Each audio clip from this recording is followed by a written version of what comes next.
इस कार्यक्रम में उपस्थित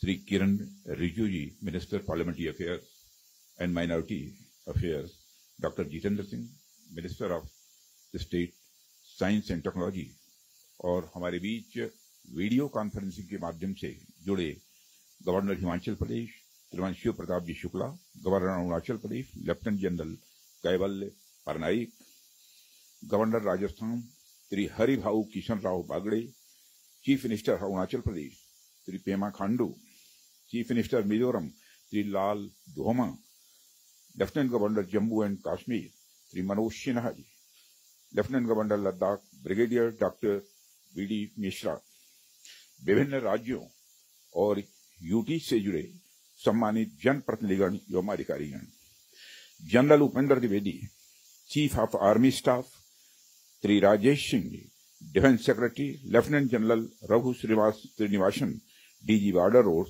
बीआरओ के सभी कर्मयोगी एवं देवियों व सज्जनों, आप सभी जानते हैं कि आज हमारे प्रधानमंत्री जी के मार्गदर्शन में हमारे भारत की सेना ने हम सभी भारतवासियों का मस्तक ऊंचा किया।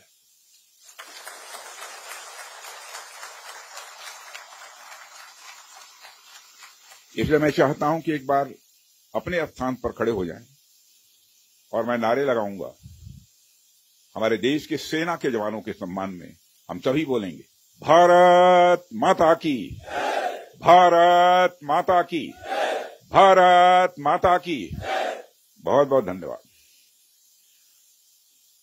साथियों, जैसी कि आप सबको जानकारी है कि कल रात हमारी भारतीय सेनाओं ने अपने अद्भुत शौर्य और पराक्रम का परिचय देते हुए एक नया इतिहास रच दिया है। साथियों, भारत की सेना ने सटीकता, सतर्कता और संवेदनशीलता के साथ कार्रवाई की है।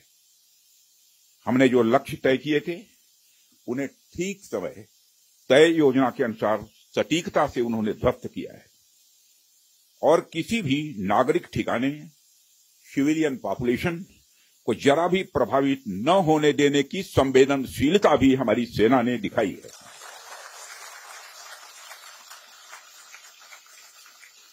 यानी एक तरीके से देखा जाए तो हम कह सकते हैं एक तरीके की सटीकता, सतर्कता और मानवीयता यह हमारी भारत की सेना के जवानों ने दिखाई है,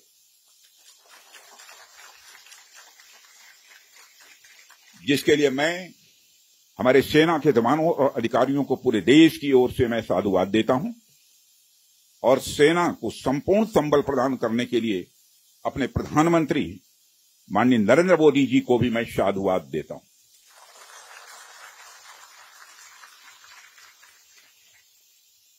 मित्रों, हमने हनुमान जी के उस आदर्श का पालन किया है जो उन्होंने अशोक वाटिका उजाड़ते समय किया था, जिन मोहि मारा तिन मोहि मारे। हमने केवल उन्हीं को मारा जिन्होंने हमारे मासूमों को मारा।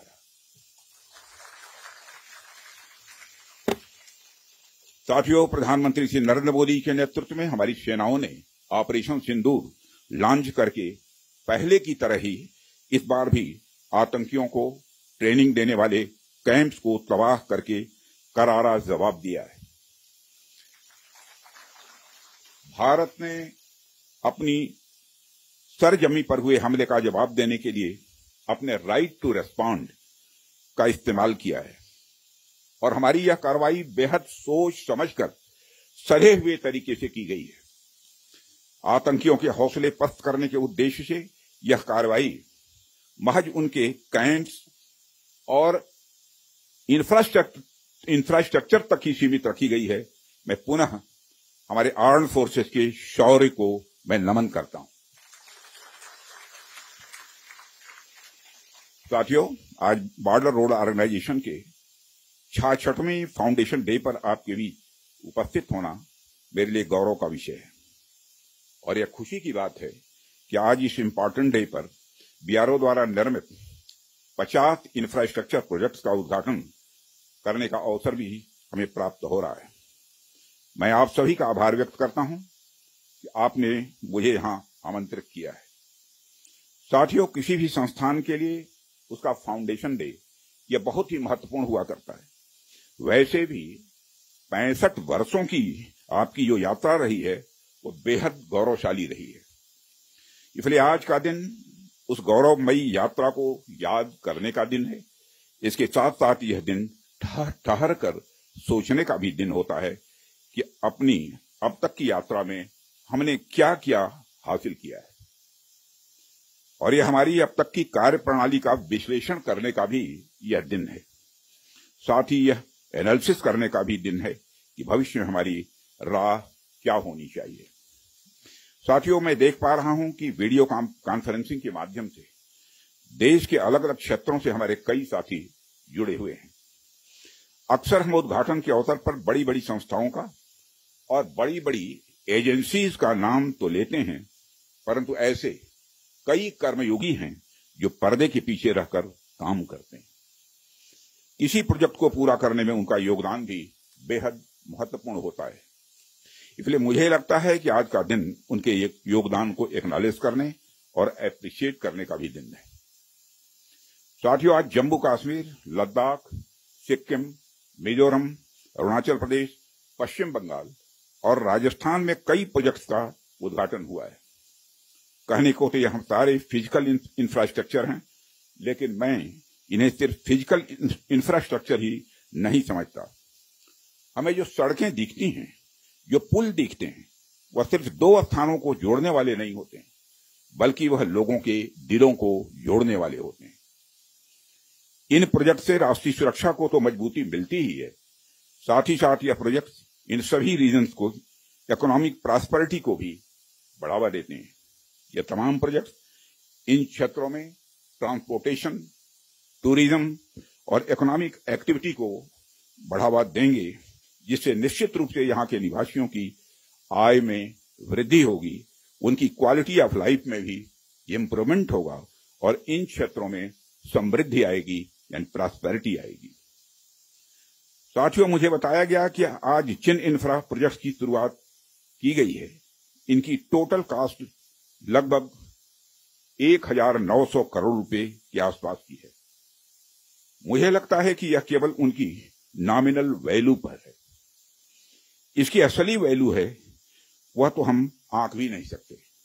इन सड़कों के माध्यम से जब कोई बच्ची स्कूल जाएगी और अपना भविष्य बनाएगी, तो उसके इम्पैक्ट का आकलन भी हम नहीं कर सकते। इन ब्रिजेस के माध्यम से जब यहां एम्बुलेंसेज दौड़ेंगी और समय पर लोगों को इलाज होगा, उसकी वैल्यू को भी नहीं आंका जा सकता। जब इन सड़कों के माध्यम से विभिन्न संस्कृति के लोग आपस में जुड़ेंगे या फिर एक दूसरे से जो कुछ सीखेंगे, उसकी वैल्यू कोई भी आंक नहीं सकता है। जब इन टनल्स के माध्यम से यहाँ के किसानों द्वारा उगाए गए फूल, फल, सब्जियां इत्यादि दूसरे क्षेत्रों में आसानी से पहुंचेंगे, उसका जो आर्थिक और सामाजिक प्रभाव यहाँ के किसानों पर पड़ेगा, उसकी वैल्यू, उसकी कीमत कोई भी नहीं आंक सकता। साथियों, मैं इन प्रोजेक्ट्स की डिटेल देख रहा था। मैंने देखा कि इनमें छोटे से लेकर बड़े रोड्स, टनल्स और ब्रिजेज हैं। कुछ मीटर से लेकर सैकड़ों किलोमीटर तक इनकी लंबाई है। हालांकि उनकी लंबाई से कोई खास फर्क नहीं पड़ता। कोई पुल अगर छोटा है, कोई सड़क यदि छोटी है, तो इससे कोई खास फर्क नहीं पड़ता, क्योंकि दुनिया की लंबी से लंबी जो यात्राएं होती हैं, वह सिर्फ एक छोटे से रास्ते से ही शुरू होती हैं। इसलिए इन प्रोजेक्ट्स की कीमत, इनकी वैल्यू सिर्फ इस बात से नहीं आंकी जा सकती या फाइनेंशियली या फिजिकली कितना बड़ा प्रोजेक्ट है और यह कितना छोटा प्रोजेक्ट है। असल में इनकी असली कीमत इस बात से है कि यह कितने परिवारों को जोड़ रही हैं, कितने लोगों की संस्कृति को, उनके रहन सहन को आपस में करीब ला रही हैं, कितने लोगों की आर्थिक और सामाजिक समृद्धि, इकोनॉमिक और सोशल प्रॉस्पेरिटी में अपना ये योगदान दे रही है। यह प्रोजेक्ट्स लोहे, कंक्रीट या कोलतार से बनी हुई एक संरचना भर नहीं है, बल्कि यह एक कमिटमेंट है, यह एक प्रतिबद्धता है सीमावर्ती क्षेत्र के विकास का। यह एक रिजॉल्व है, यह एक संकल्प है बॉर्डर एरियाज में क्वालिटी इंफ्रास्ट्रक्चर बिल्ड करने का। यह एक दृढ़ निश्चयता का डिटर्मिनेशन है लोगों के दिलों को जोड़ने का। इसलिए मैंने कहा कि ये प्रोजेक्ट्स इनवैल्यूएबल हैं, इनकी कीमत का आकलन नहीं किया जा सकता। साथियों, प्राचीन काल से ही मार्ग मानव सभ्यता के विकास में बड़ी महत्वपूर्ण भूमिका निभाते आए हैं। मार्गों की महत्ता हमारे इतिहास में हमेशा से रही है। जब आप मानवता का इतिहास पलट कर देखेंगे तो आप ये पाएंगे कि ट्रांसपोर्टेशन रूट्स ने कितना इंपॉर्टेंट रोल प्ले किया है। इतिहास बताते हैं कि सिविलाइजेशन थ्राइव हुई तो उसके पीछे रूट्स और राजमार्गों का बहुत बड़ा योगदान रहा है। कला, साहित्य, संस्कृति और विज्ञान का प्रचार प्रसार एक क्षेत्र से दूसरे क्षेत्र तक इन्हीं के माध्यम से फैलता है। यदि मैं भारत के संदर्भ में बात करूं तो मुझे यहां के दो इंपॉर्टेंट रूट्स के नाम स्वाभाविक रूप से याद आ रहे हैं। आप शायद उत्तरापथ और दक्षिणापथ के बारे में जानते होंगे या सुना होगा। उत्तरापथ और दक्षिणापथ हमारे इंडियन सब कॉन्टिनेंट के डिफरेंट रीजन्स को एक दूसरे से जोड़ने वाले धागे की तरह हैं। आप सोचिए, हजारों साल पहले जब संचार के इतने तेज साधन नहीं थे, तब आइडियाज और कल्चर, विचार और संस्कृति एक जगह से दूसरी जगह कैसे पहुंचते थे। पांड्य साम्राज्य का मोती और मदुरई का कपास आखिर मगध के पाटलिपुत्र में कैसे बहुत प्रसिद्ध हो गया। राजकुमार सिद्धार्थ से भगवान बने महात्मा बुद्ध की शिक्षाएं कावेरी पट्टनम तक कैसे पहुंच गईं। संगम युग की मणिमैखली की चर्चा कश्मीर तक कैसे फैल गई।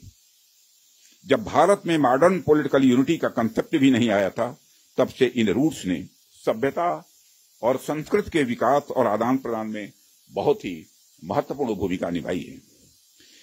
यदि हम महात्मा बुद्ध के बाद के इतिहास पर भी नजर डालें, तब भी हमें यह देखने को मिलता है कैसे दूसरे क्षेत्रों से आकर लोगों ने भारत की संस्कृति को समृद्ध किया और भारत की संस्कृति से भी उन्होंने बहुत कुछ सीखा भी है। इन मार्गों का महत्व तब भी इतना ज्यादा था कि व्यापार के लिए समर्पित सड़कें बनाई जाती थी। आप जब सिल्क रूट के बारे में जानते हैं, आप सभी को मालूम है सिल्क रूट के बारे में, जिसने एक तरह से पूरे एशिया और मध्य यूरोप तक को कवर कर लिया था।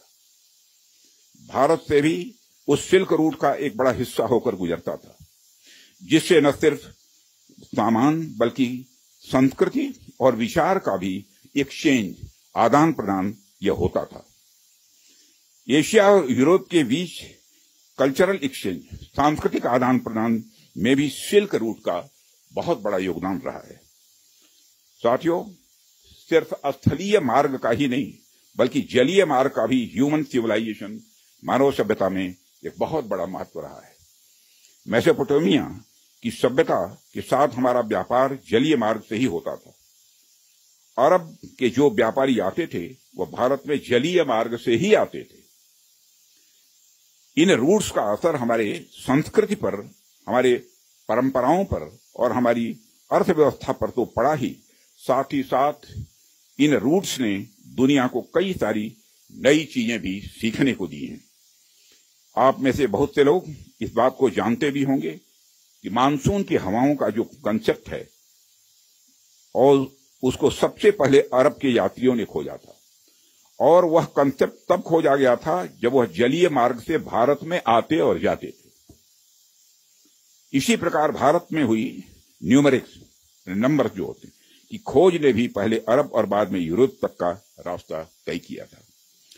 साथियों, प्रधानमंत्री जी के नेतृत्व में जब से हमारी सरकार आई है, तब से हमारे प्रधानमंत्री का इस बात पर विशेष ध्यान रहता है कि सीमावर्ती इलाकों का कैसे अधिकतम विकास किया जाए।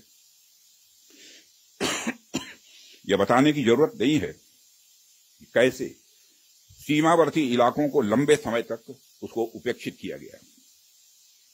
कैसे एक लंबे समय तक वहां पर अच्छी क्वालिटी के इंफ्रास्ट्रक्चर तो छोड़िए, एक बेसिक क्वालिटी के भी इंफ्रास्ट्रक्चर को भी नहीं पहुंचाया गया। परंतु आज स्थितियां बदली हैं। आज सीमावर्ती क्षेत्रों में safe, secured and vibrant land borders को इंश्योर करने के लिए हमने वाइब्रेंट विलेज इनिशिएटिव भी प्रारंभ किया हुआ है। देश भर में सड़कों के निर्माण की यदि मैं बात करूं तो आज हम प्रतिदिन लगभग 35 किलोमीटर सड़कें बना रहे हैं, प्रतिदिन 35 किलोमीटर सड़कें बना रहे हैं। इसके अलावा भी हम बड़े स्तर पर कनेक्टिविटी को बढ़ावा दे रहे हैं। स्थितियां पहले की तुलना में कुछ इस प्रकार बदली हैं कि मुझे आए दिन बीआरओ के किसी न किसी कार्यक्रम में आकर सड़कों का, ब्रिजेस का, टनल्स का और ऐसे सैकड़ों प्रोजेक्ट का उद्घाटन करने का अवसर मिलता रहता है। साथियों, रक्षा मंत्री के रूप में मुझे बीआरओ द्वारा किए गए कामों को नजदीक से कई बार देखने का अवसर भी मिला है। पिछले कुछ वर्षों में मैंने देखा है कि कैसे बीआरओ ने बॉर्डर एरियाज में इंफ्रास्ट्रक्चर डेवलपमेंट के मामले में क्रांति ला दी है। बीआरओ ने जो काम किया है वह न केवल राष्ट्रीय सुरक्षा के लिए आवश्यक है, बल्कि दूर दराज के क्षेत्रों की अर्थव्यवस्था को बढ़ावा देने में भी यह सहायक सिद्ध हो रहा है। पिछले 4 वर्षों में ही आज के 50 नए प्रोजेक्ट्स के इनॉग्रेशन सहित बीआरओ ने 13,743 करोड़ रुपए के कुल इन्वेस्टमेंट के साथ 456 इंफ्रास्ट्रक्चरल प्रोजेक्ट को सफलतापूर्वक पूरा किया है। इसके लिए मैं बीआरओ को बधाई देता हूं। साथियों, बीआरओ की काम की क्वालिटी भी मैं कह सकता हूं ये वर्ल्ड क्लास की है, जिसका एक प्रमुख उदाहरण सेला सुरंग है, जिसका उद्घाटन पिछले वर्ष ही हमारे प्रधानमंत्री जी ने किया था। यह रणनीतिक रूप से महत्वपूर्ण क्षेत्रों में कनेक्टिविटी बढ़ाने के लिए हमारी सरकार की प्रतिबद्धता का एक प्रतीक है। और मुझे यह बताते हुए बेहद गौरव की अनुभूति हो रही है कि पिछले 5 वर्षों में ही बीआरओ का बजट लगभग 2 गुना हो गया है, जिससे सीमा पर बेसिक इंफ्रास्ट्रक्चर के विकास में रिकॉर्ड तोड़ प्रगति हुई है। वित्तीय वर्ष 2024 और 25 में बीआरओ ने 16,600 करोड़ रुपए का 16,600 करोड़ का रिमार्केबल एक्सपेंडिचर किया है, जो अपने आप में यह ऐतिहासिक है। साथियों, बीआरओ ने खुद को सबसे चुनौतीपूर्ण और सुरक्षा के सेंसिटिव एरियाज में भी बेसिक इंफ्रास्ट्रक्चर के विकास के लिए एक प्रमुख एजेंसी के रूप में अपने को स्थापित किया है। छत्तीसगढ़ के नक्सल प्रभावित क्षेत्रों में भी बीआरओ महत्वपूर्ण सड़क प्रोजेक्ट का सफलतापूर्वक निर्माण इस समय कर रहा है। आप सब तो जानते ही हैं कि जहां कोई नहीं पहुंचता वहां तक जाने वालों को ट्रेल ब्लेजर कहते हैं। बीआरओ के मामले में भी मैं यह कह सकता हूं, जहां तक आम सड़कें नहीं पहुंचती वहां बीआरओ पहुंचता है। यानी बीआरओ हमारे देश का रियल ट्रेल ब्लेजर है। जिस कठिन भौगोलिक ज्योग्राफिकल टेरेन जिसे बोलते हैं में आप सब काम करते हैं, जिन कठिन परिस्थितियों में आप सब काम करते हैं, अपने आप में यह बहुत ही प्रेरणास्पद है। हाई एल्टीट्यूड रीजन्स में एक्सट्रीम वेदर, लो ऑक्सीजन लेवल्स और बहुत ही कठिन काम करने की स्थितियां जहां रहती हैं, ऐसे में आप काम करते हैं। लद्दाख की ऊंची बर्फीली ऊंचाइयों पर से लेकर अरुणाचल प्रदेश के बीहड़ भूभागों तक बीआरओ के जवान लास्ट माइल तक कनेक्टिविटी सुनिश्चित करने के लिए काम करते हैं। और हमारे अरुणाचल प्रदेश के जहां पर हमारे केंद्र में जो मंत्री हैं श्री किरण रिजिजू जी, वो जानते हैं। जब मैं इनसे पूछता था कि आप लोग कन्वेंसिंग कैसे करते हैं चुनाव के दौरान में, तो जब उसकी चर्चा करते हैं तो सचमुच हम लोग तो इधर रहने वाले लोग कल्पना भी नहीं करते। कई बार इन्हें सब जीरो टेम्परेचर, लैंड स्लाइड और अवलांच का भी सामना करना पड़ता है। इन सारी विपरीत परिस्थितियों के बावजूद बीआरओ हमारे राष्ट्र के सीमावर्ती क्षेत्रों में बुनियादी ढांचों को मजबूत करने के लिए पूरी तरह से प्रतिबद्ध है। और यह वास्तव में आपका मोटो ध्येय वाक्य जो है कनेक्टिंग प्लेसेस कनेक्टिंग पीपुल, यानी स्थान को जोड़ने का मतलब होता है लोगों को आपस में जोड़ना। साथियों,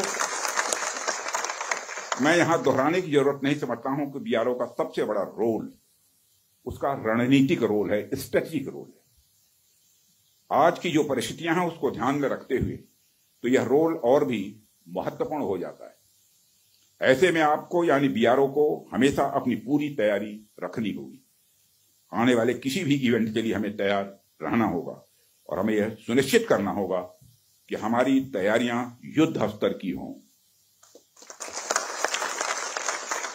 और इसे मैं कुछ उदाहरणों के साथ आपको बताना चाहूंगा। जैसे आप मान लीजिए कि आपके पास बेहद तेज गति से चलने वाला कोई व्हीकल है, कोई गाड़ी है, लेकिन उसकी स्पीड के हिसाब से कोई सड़क आपके पास नहीं है। ऐसे में फिर उस गाड़ी का कोई मतलब नहीं रह जाता है। हमारे पास कितने भी बड़े टैंक्स या आर्मर्ड व्हीकल क्यों न हो, लेकिन यदि सही समय पर सही स्थान तक वह नहीं पहुंच पा रहे हैं तो उनका कोई महत्व नहीं है। यदि हम नए नए फाइटर प्लेन्स अपने बेड़े में शामिल करें लेकिन हमारे पास एयरबेस की अच्छी फैसिलिटी न हो तो उनका कोई महत्व नहीं रह जाता है। हमें जब भी मॉडर्नाइजेशन की बात हम करते हैं, हम जब भी डेवलपमेंट एक्टिविटीज पर ध्यान देते हैं तो हम एक सर्टेन एजम्पशंस के साथ ऐसा करते हैं। हमारे कुछ डिफाइंड पर्पसेस होते हैं जिनको ध्यान में रखकर हम कोई भी डेवलपमेंट एक्टिविटी करते हैं। जैसे यदि हमारा कोई फाइटर प्लेन अपने बेस के अलावा किसी सड़क पर उतरता है तो उसके सड़क पर उतरने मात्र से ही उसकी क्षमता कई गुना बढ़ जाती है, क्योंकि अब उसके पास बेस के साथ साथ सड़क के रूप में भी एक विकल्प मौजूद है। ऐसे में उस फाइटर प्लेन को अपनी हर छोटी मोटी जरूरत के लिए बेस पर वापस नहीं जाना पड़ेगा। इसलिए हम हमारी आर्म फोर्सेस की हर जरूरत के लिए न्यू जनरेशन इंफ्रास्ट्रक्चर बिल्ड करें। यह समय की आवश्यकता है, यह समय की मांग है। मुझे पूरा विश्वास है कि बीआरओ इस आवश्यकता के अनुरूप पूरी तरह से तैयार है। साथियों, एक रक्षा मंत्री के रूप में और इसके पहले एक गृह मंत्री के रूप में मुझे बीआरओ द्वारा निर्मित सड़कों पर यात्रा करने का कई बार सुखद अनुभव भी मिला है। उन अनुभवों के आधार पर मैं यह कह सकता हूं कि जिस हाई क्वालिटी की सड़क आप लोग बनाते हैं वह अद्भुत है। वह सड़कें इतनी सुंदर होती हैं कि उस पर चलते हुए आदमी कई बार अपनी मंजिल तक भूल जाए। मैं तो देशवासियों से यह भी कहना चाहूंगा, यदि आपको बिना मंजिल की यात्रा का आनंद लेना है, लेकिन पर्वतीय क्षेत्रों में, मैं मैदानी क्षेत्रों की बात नहीं कर रहा हूं, पर्वतीय क्षेत्रों की बात कर रहा हूं, यदि आपको बिना मंजिल की यात्रा का आनंद लेना है और पर्वतीय क्षेत्रों में, तो आप बीआरओ की बनाई हुई सड़कों पर निकल पड़िए। आपको जो आनंद आएगा उसे आप कभी भूल नहीं पाएंगे।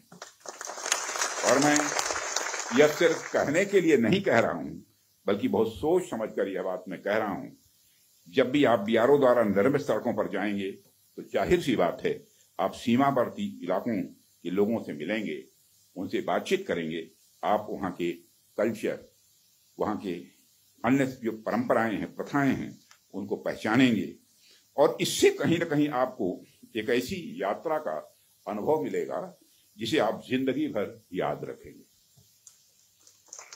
और आप आज जब हम इस बड़े दिन का जश्न मना रहे हैं तो आइए हम एक ऐसे भविष्य का निर्माण करने का संकल्प लें जहां हमारे सीमावर्ती इलाकों का हर गांव, वहां का हर नागरिक अपॉर्चुनिटी या अवसर, सिक्योरिटी यानी सुरक्षा और प्रॉस्पेरिटी यानी समृद्धि से युक्त हो। आइए हम मिलकर एक ऐसे भारत के निर्माण की ओर आगे बढ़ें। साथियों, जहां इस देश के सबसे विकसित इलाके में और इस देश के सीमावर्ती इलाकों में कोई अंतर न हो, असल मायने में हम तभी 2047 तक एक विकसित राष्ट्र का निर्माण कर पाएंगे। इसी आशा और विश्वास के साथ मैं अपनी बात को समाप्त करता हूं और अंत में एक बार मैं फिर आप सभी को बीआरओ के स्थापना दिवस की ढेर सारी हृदय से बधाइयां देता हूं। आप सबका बहुत बहुत धन्यवाद। और आप एक बार बोलिए, भारत माता की जय। गुड।